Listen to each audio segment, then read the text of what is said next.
Bonjour et bienvenue sur Informa++, votre centre de veille technologique qui a pour mission d'incrémenter votre savoir-faire en informatique. Dans ce tutoriel, nous allons voir la configuration des access lists et du NAT.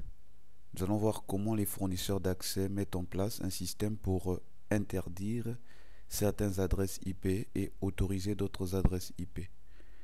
Et comment les routeurs d'entreprise ou des routeurs personnels domestiques contournent ce problème-là, c'est-à-dire vont utiliser une adresse IP publique pour aller sur Internet.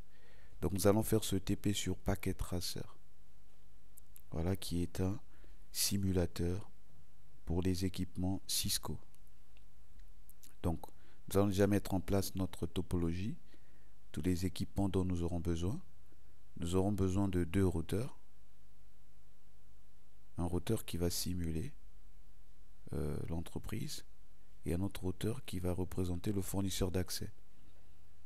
On va mettre en place un serveur. Je tiens à signaler que l'objectif ici, ce n'est pas de représenter exactement le réseau d'Internet ou bien comment le fournisseur d'accès gère la partie Internet, mais simplement de représenter un serveur qui fera office d'un serveur web qu'on voudra accéder depuis notre réseau d'entreprise. Je vais mettre en place un commutateur. Voilà, je peux prendre le commutateur générique et je mets en place un ordinateur qui sera un client web, c'est-à-dire que on va tenter de nous connecter sur un serveur web qui sera configuré ici. Maintenant, j'ai disposé mes périphériques ou mes équipements. Je vais faire l'interconnexion des différents équipements. Donc, je vais utiliser une liaison point à point entre le routeur du fournisseur d'accès et le routeur de l'entreprise. Serial 200. Vous allez constater qu'ici, il y a un symbole de l'horloge. Donc, ce routeur est DCE, c'est-à-dire que c'est lui qui fournit l'horloge. C'est le fournisseur d'accès qui donne la vitesse de synchronisation de communication entre le routeur d'entreprise et le routeur de FAI. En quelque sorte, c'est le débit. C'est comme la bande passante que vous devez utiliser. Voilà. Donc, on fait une liaison point à point. Entre le routeur et le commutateur, j'utilise un câble droit. Voilà, fast 01, fast 00. Et j'utilise aussi un câble droit entre l'ordinateur et le commutateur, fast 00 et fast 10. Voilà. Je vais utiliser un câble croisé entre le routeur et l'ordinateur.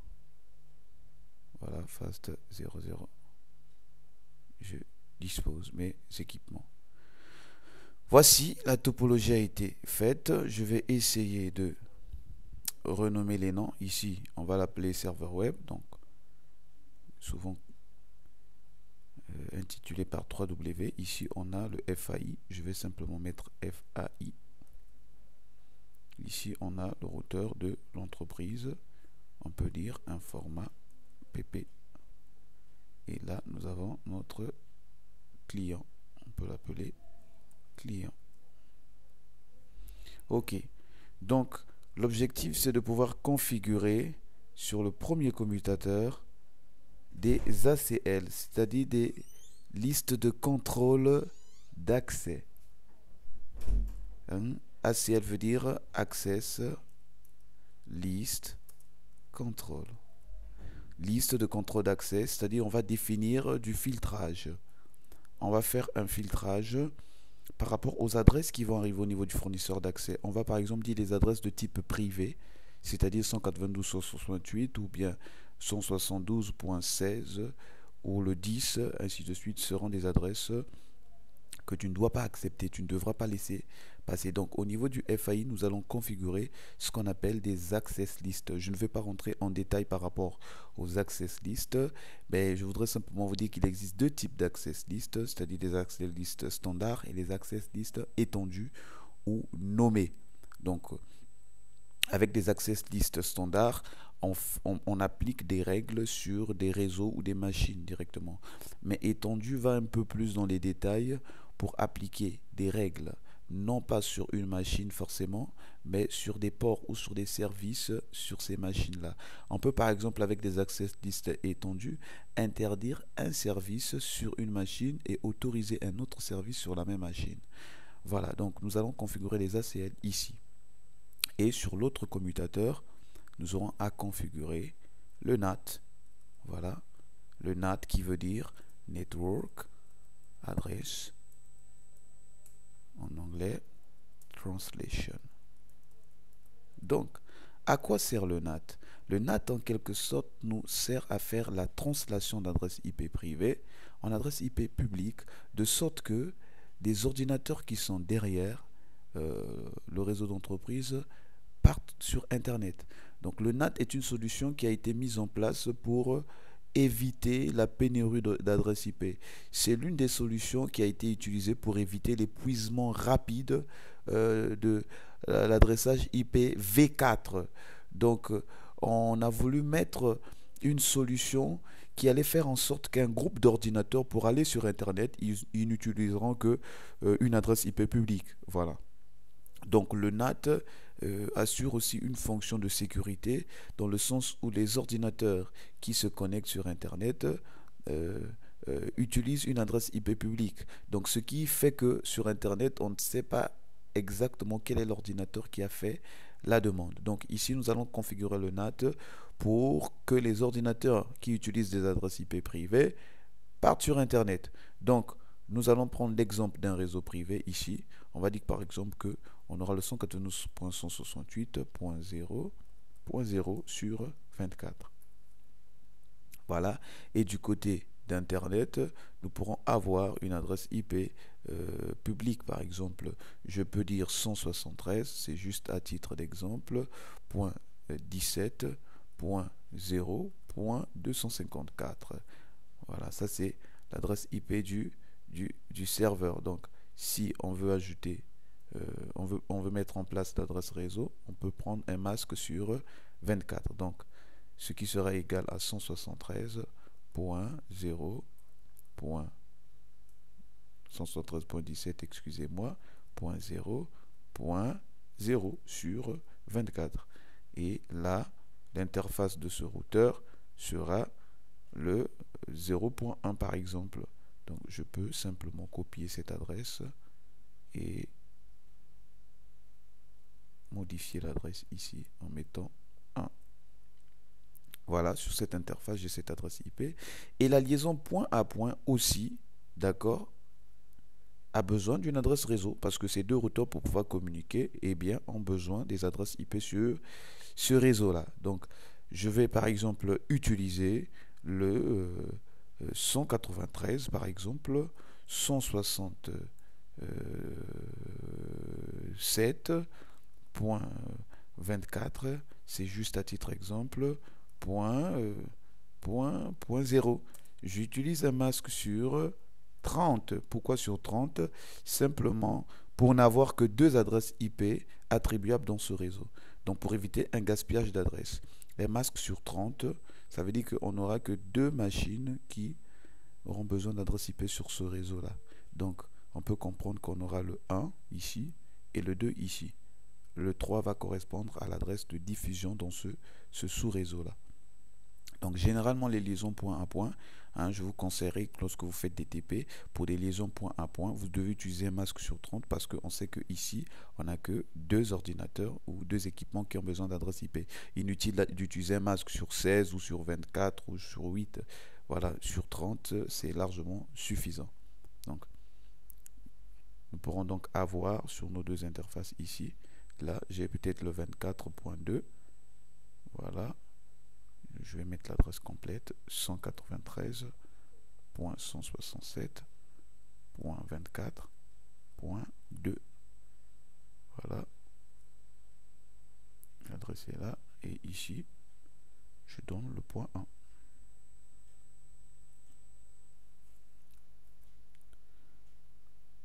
Voilà. J'ai configuré. Voilà. J'ai fini avec la topologie et le nommage. Est-ce qu'il y a une chose qui manque? Voilà, c'est juste l'explication des adresses IP privées. Donc, il faut comprendre qu'il y a une norme RFC qui a été mise en place pour définir quelles étaient les adresses IP privées et les adresses IP publiques.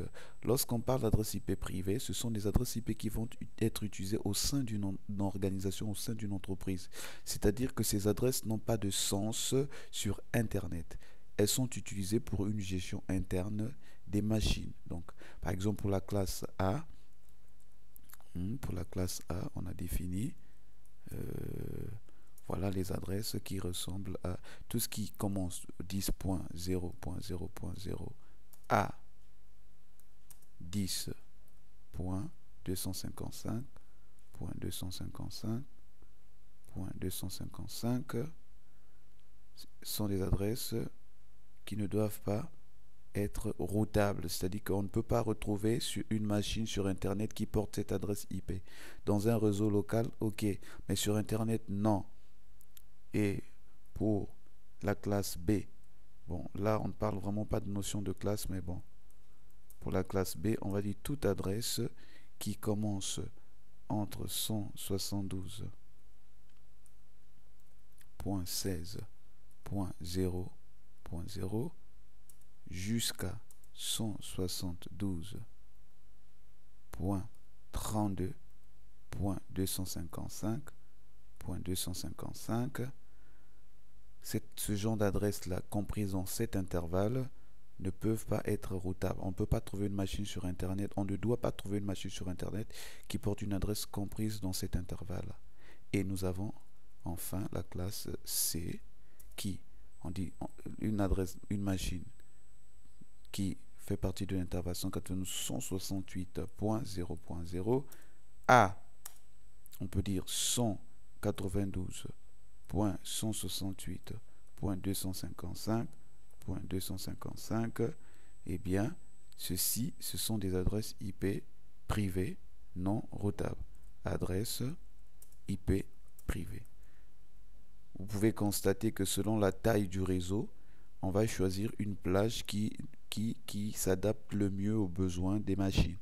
Voilà pourquoi vous constatez que généralement en entreprise, dans des petites entreprises de taille restreinte, on utilise souvent l'adresse IP du 192.168. Vous voyez souvent ce type d'adresse, c'est simplement pour des besoins de gestion, mais rien ne vous empêche d'utiliser le 172.16, ainsi de suite. Ça dépend du nombre d'ordinateurs que vous voulez adresser au sein de votre organisation. Voilà, ça c'est ce qu'on appelle des adresses IP privées, des adresses IP non routables.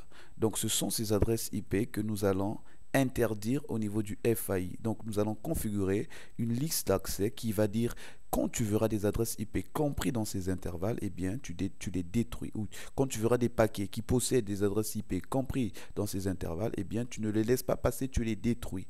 Voilà, tu les détruis.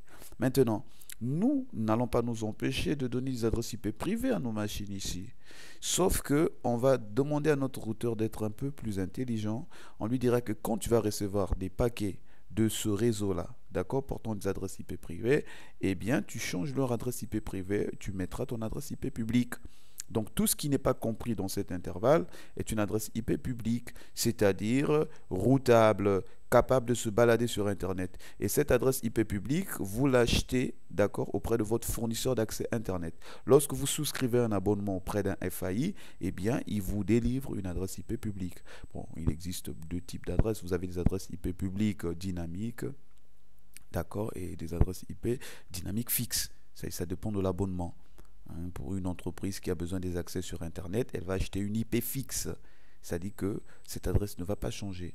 Mais pour ceux qui sont, si vous voulez simplement que les ordinateurs aillent simplement sur Internet et qu'il n'y a pas besoin d'un accès d'Internet à votre réseau, une adresse IP publique dynamique est suffisante. C'est-à-dire que dynamique dans le sens où cette adresse IP change. Voilà, cette adresse IP change. Donc après 72 heures, vous pouvez vous connecter ou je ne sais pas 48 heures, vérifier que vous n'avez pas forcément la même adresse IP publique. Mais lorsque vous souscrivez, vous prenez un abonnement avec une adresse IP publique fixe, vous aurez toujours la même adresse IP. Je reprécise que c'est important lorsque vous voudriez établir des accès à distance sur dans votre entreprise. Par exemple, les télétravailleurs, une assistance à distance, et ainsi de suite. Voilà. Donc, voici notre topologie. Ce que nous devons faire maintenant, c'est de configurer nos équipements et tester avant d'établir le filtrage que notre réseau fonctionne correctement. Donc, nous allons rentrer dans le routeur du FAI, configurer l'interface phase 00 et l'interface serial 2.0. Donc, on va donner les adresses IP correspondantes à chaque interface. Donc, je peux venir sur config, je cherche l'interface phase 00 et j'active l'interface, les équipements Cisco. Eh bien, l'interface a besoin d'être activée. Ici, j'ai IP adresse. Je définis l'adresse IP de cette interface 173.17.0.1. Voilà, et le masque, c'est un masque sur... On a dit que c'était un masque sur 24. Voilà, sur 24. Donc, 255 ici. J'ai attribué l'adresse IP sur mon interface face. Vous avez vu qu'il est passé de l'état du voyant rouge au voyant vert. C'est-à-dire que l'interface est active. Elle est up. Donc, je vais configurer l'interface serial 2.0. J'active mon interface. Et vous allez constater qu'on a dit que pour cette liaison série, eh bien, c'est elle qui est DCE, c'est-à-dire qu'elle va fournir l'horloge. On peut choisir une valeur qui nous arrange, puisque c'est dans le cas du test. On va prendre n'importe quoi, 128 000, et on attribue une adresse IP 193.167.24.1 avec un masque sur 32, sur 30 plutôt, excusez-moi, ce qui correspond à un masque de 252 à la fin. Donc pour avoir deux adresses IP.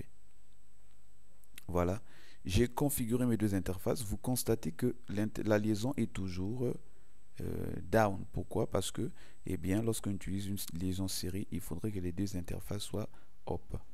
Voilà, donc j'ai configuré mon FAI. Maintenant, je vais donc venir auprès de mon routeur InformaPP, configurer également ces deux interfaces.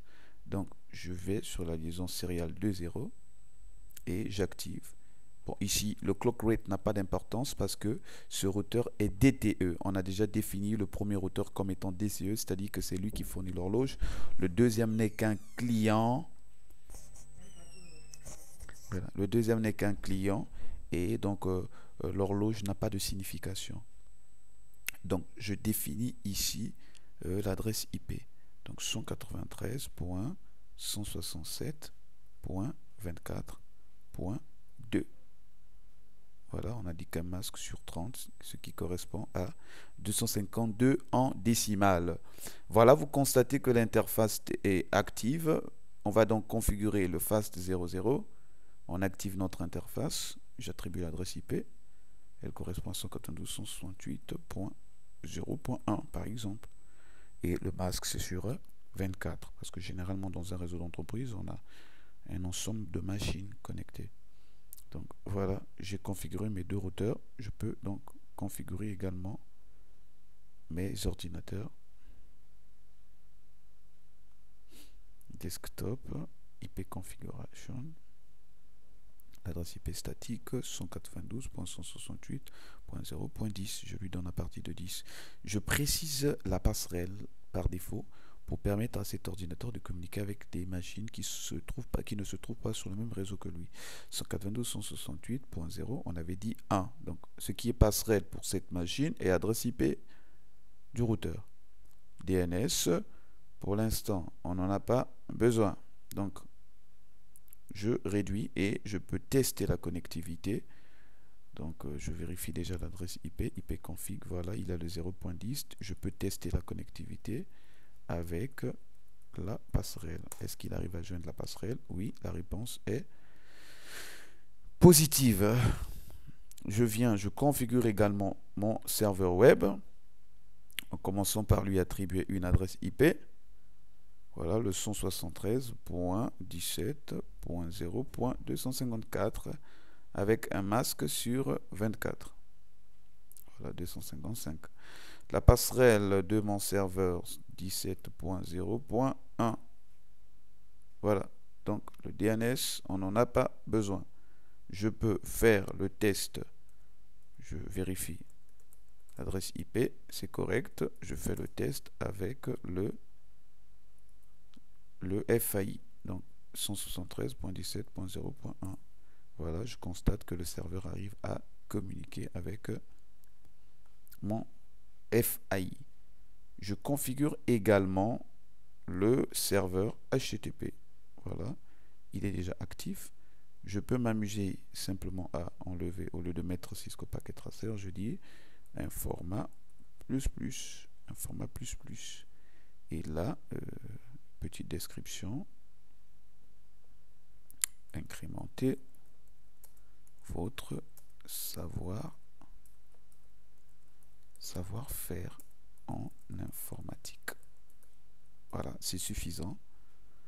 Donc, je réduis ma fenêtre. La question à se poser, est-ce que de ce client, je peux accéder à mon serveur web? Non. Pourquoi? Parce que le routeur ne connaît pas ce réseau.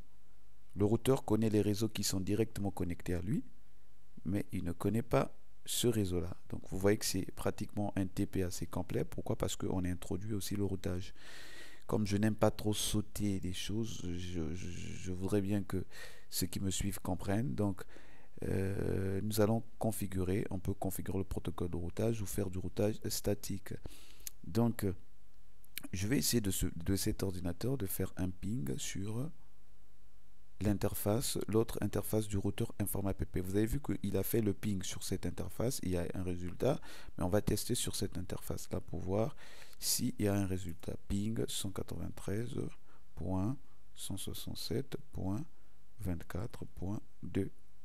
Vous constatez qu'il y a une réponse. Et bien pourquoi il répond? Parce que le routeur InformaPP se rend compte que la machine avec laquelle le PC client veut pinguer, eh bien c'est lui-même, il répond.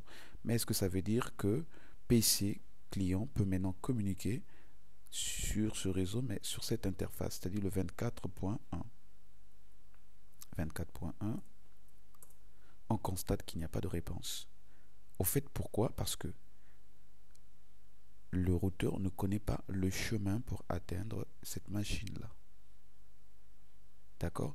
Donc, il faudrait configurer une route, d'accord, pour permettre à ce que le PC client puisse atteindre le FAI.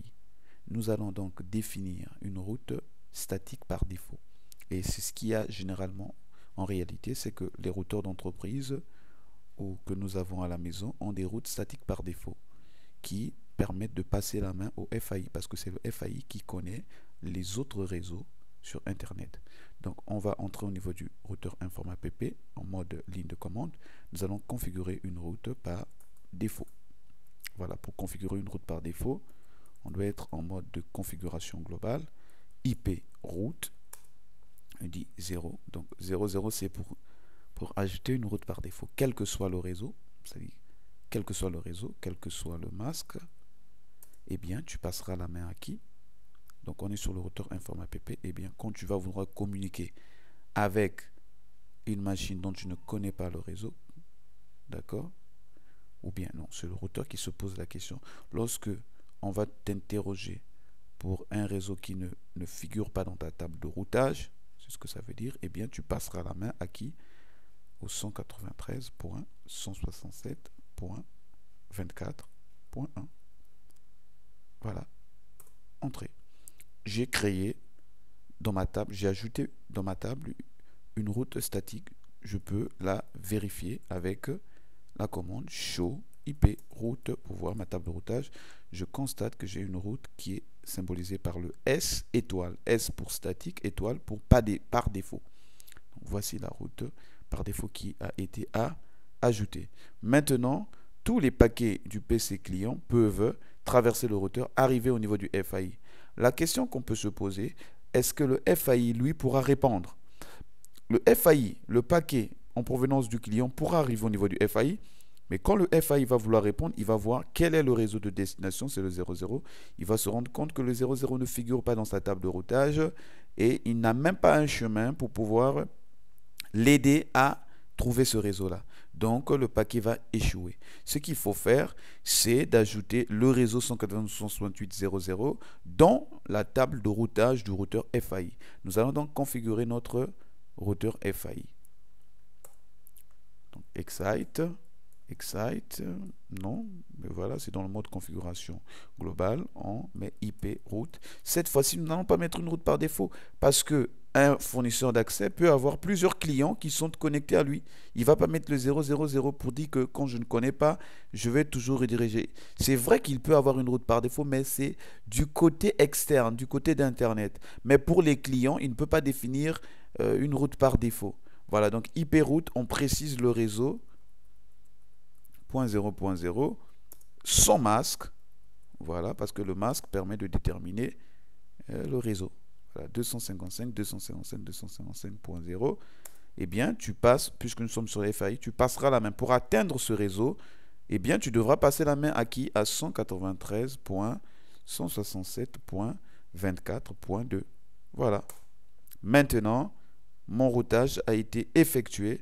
Le PC client peut communiquer avec le serveur. Je vais donc faire un ping sur le 24.1 que je n'arrivais pas tout à l'heure. On constate qu'il y a une réponse. Je peux traverser le routeur pour pinguer sur le 173.17.0.1. Il y a la réponse et même je peux atteindre le serveur 0254 en ping. Voilà, vous constatez que PC client arrive à communiquer avec le serveur web. Donc, je peux également utiliser le navigateur web puisque nous avons configuré un serveur web. J'utilise l'adresse IP puisqu'on n'a pas mis de système DNS. L'adresse IP du serveur 173.17.0.254 et vous pouvez constater l'affichage Informa++ incrémenter votre savoir-faire en informatique. Voilà une configuration normale. Maintenant, nous pouvons entrer dans le vif de notre TP, c'est-à-dire que le routeur doit interdire tous les paquets qui possèdent des adresses IP de type 192.168 pour notre cas. Pour cela, il faut configurer au sein du FAI un filtre, c'est-à-dire qu'on va lui dire maintenant, dorénavant, lorsque tu recevras des paquets, ne les laisse pas passer comme ça, bêtement. Il faudrait que tu les scannes, que tu les analyses pour voir si ces paquets répondent aux critères que nous aurons définis. Donc, j'entre au niveau du FAI. Je vais donc créer une liste d'accès standard. Cela est suffisant puisque nous voulons bloquer un ensemble, un réseau entier. Donc, c'est simple. J'utilise la commande access list, un numéro. Voilà, donc un numéro, je peux faire point d'interrogation. Vous voyez que les numéros compris entre 1 et 99 permettent de définir une access list standard. Donc, Cisco va comprendre que lorsque vous mettez un numéro entre 1 et 99, que c'est une ACL standard, et à partir de 100, c'est une ACL étendue. Donc, pour notre cas, puisque c'est standard, 1, par exemple, qu'est-ce qu'on va faire? Cette règle va faire quoi? Va interdire. Donc, on met quoi? L'action à effectuer, donc deny, on va refuser quoi? On va interdire quoi? On va interdire le réseau 192.168.0.0 portant quel masque? Ici, ce qu'on appelle le masque générique. D'accord? Le masque générique est différent du masque normal, c'est-à-dire que le masque générique est obtenu en changeant tous les bits qui sont à 1 à 0 et les bits qui sont à 0 à 1 pour chaque octet. Donc, on sait que le masque par défaut, c'est 3 fois 255.0. Pour nous, le 255 en binaire, c'est l'équivalent de 8 fois 1. Donc, chaque 1 sera changé par 0. Donc, on aura 8 bits à 0. Si on convertit en décimale, 8 0 est égal à 0 simplement décimal. Donc, 1 fois 0, la même chose 2 fois 0, la même chose 3 fois 0. Et le dernier 0 qu'on a dans le masque normal, c'est-à-dire 3 fois 255.0, ce 0 en binaire, c'est l'équivalent de 8 0, changé en 1, donc on aura 8 fois 1, l'équivalent de 8 fois 1 binaire en décimale nous donne 255. Donc voilà, nous venons donc de déduire le masque générique. On demande d'interdire tout ce réseau-là. OK?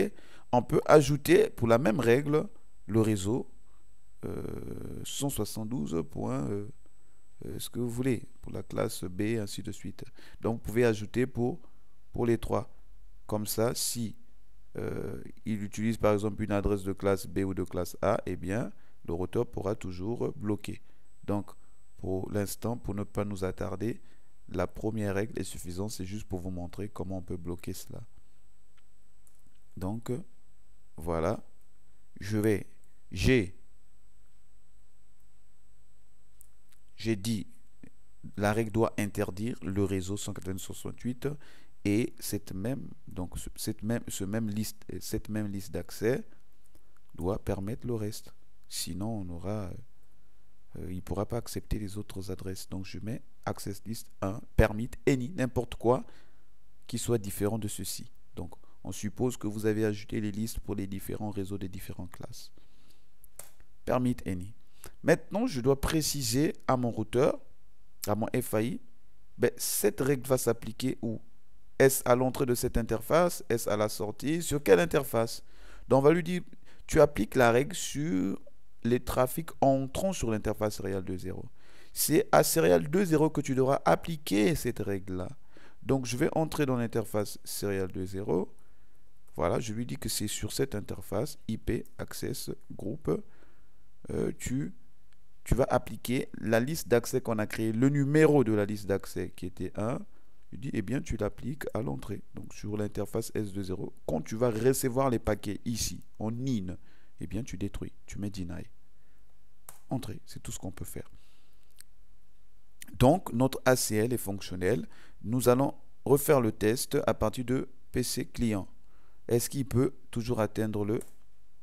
On constate maintenant qu'il ne peut plus atteindre le serveur web. Donc, on lui dit que la destination est introuvable.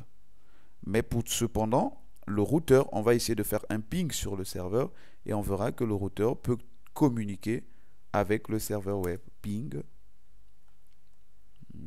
173.17.0.254. Entrée, voilà. Pourquoi il y a la réponse? Bien parce que le routeur utilise une adresse IP publique, c'est-à-dire une adresse IP différente de celle qui avait été définie dans la liste d'accès. Donc, l'ACL a été créée. Nous allons maintenant mettre en place le NAT. On va dire au routeur, tous les paquets que tu recevras qui vont porter cette adresse IP, écoute, tu enlèves cette adresse IP privée, tu mets ton adresse à toi, puisque toi, tu peux aller sur Internet. Donc, ils sortiront tous avec ton IP public. Donc, pour cela, il faut dire au NAT quelle sera l'interface interne et l'interface externe par rapport au routeur, c'est-à-dire le réseau qui sera interne, le réseau à mapper, sur lequel on fera du mappage, voilà, vers l'extérieur. Donc, on va dire au routeur que cette partie-là sera la partie inside. Voilà, la partie du réseau interne. Et l'autre partie sera la partie outside, la partie du réseau externe. Voilà, donc on va définir l'interface face 00 en inside et l'interface serial 2 en outside. Donc, on rentre au niveau du routeur. La première des choses, c'est de définir les interfaces. Conf t int fast 0 sur 0, entrée. Je dis IP NAT, voilà, inside. Donc, je dis que l'interface fast 00 sera l'interface interne.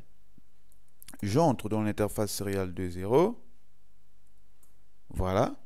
Je lui dis que cette interface sera l'outside. Je définis mes différentes interfaces. Ce que je dois faire maintenant, avant d'appliquer le NAT, c'est de créer une ACL qui va permettre ce réseau-là, qui va autoriser ce réseau. C'est ce réseau qu'on va utiliser au niveau du NAT pour être naté.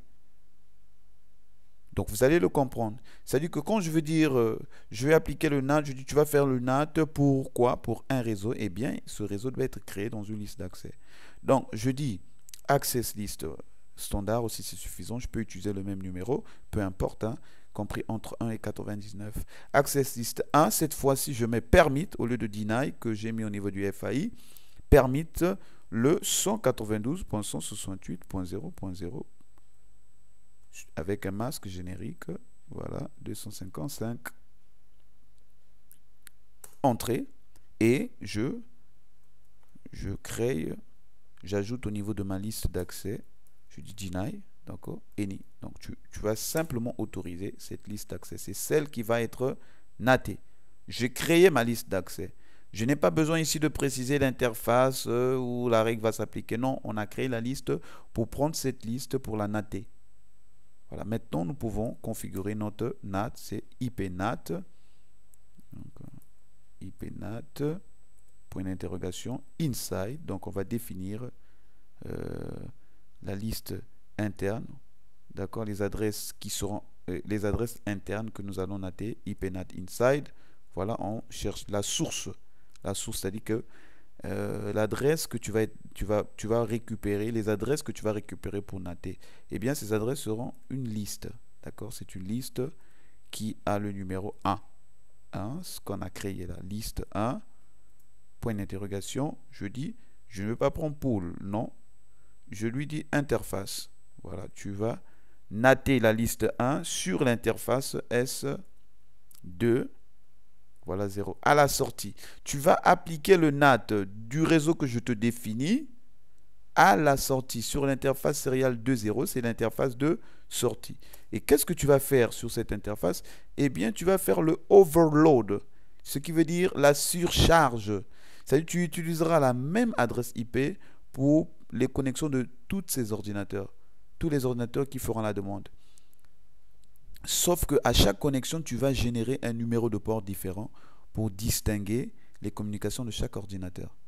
Voilà, parce que si 2 ou 3 ordinateurs veulent aller en même temps sur Internet, comment le routeur va gérer s'il n'y a pas de surcharge?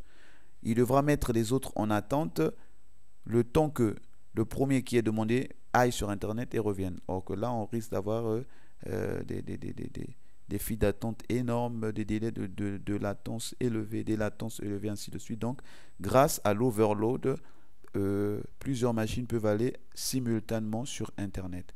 Et généralement, c'est ce que nous avons en entreprise ou chez nous à la maison. Donc, c'est une surcharge de NAT qui est effectuée.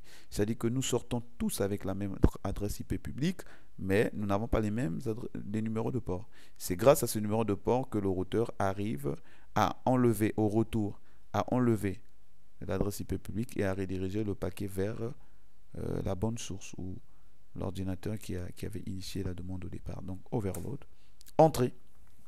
Voilà. Je viens donc de configurer mon NAT.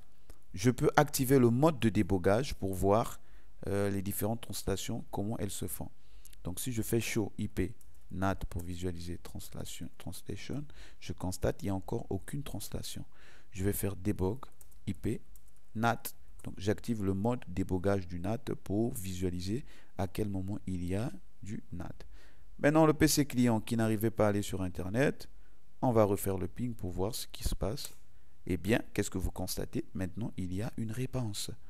Donc, mon ordinateur peut se contourner les ACL. Et si je viens au niveau du informatique que je constate, voilà les différentes translations qui ont été effectuées avec des numéros de port différents. Donc le mode de débogage a été actif. Je peux le désactiver parce que c'est quand même un mode qui consomme les ressources de votre routeur. Debug all. Voilà. Show IP NAT translation. Je peux constater qu'il y a eu des échanges d'informations. Voilà, donc mon PC client peut afficher alors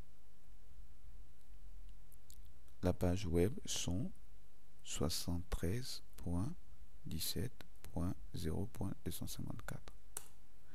Voilà, la page s'affiche. Voilà pour le NAT. J'espère que ce tutoriel vous a été d'un grand bénéfice et que vous avez mieux compris le concept d'Access List et du NAT. Pourquoi le NAT? Eh bien, parce qu'il y a des filtrages et ainsi de suite. On veut pouvoir changer les adresses IP privées en adresses IP publiques. Et aussi, le NAT peut être utilisé pour des raisons de sécurité. D'accord? Et si on veut changer l'adresse IP de notre machine, on peut également utiliser du NAT. Merci pour votre attention et à nous revoir pour un prochain tutoriel.